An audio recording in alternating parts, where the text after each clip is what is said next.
In this video, we will show you how to install a Metric Imperial 3G internal reducing kit.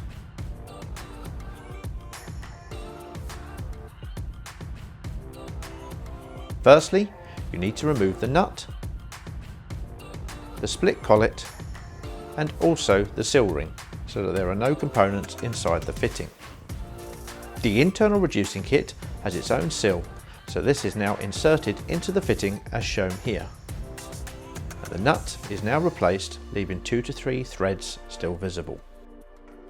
When installing metric blue pipe, if RAS compliance is required, you need to install a liner, and then this can be fully inserted into the fitting and the nut tightened, which grips the pipe.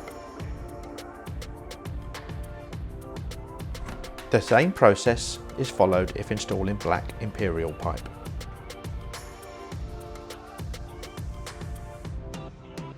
On the other side of the fitting, we again make sure we have 2 to 3 threads visible, and we can then install standard pipe following the same procedure.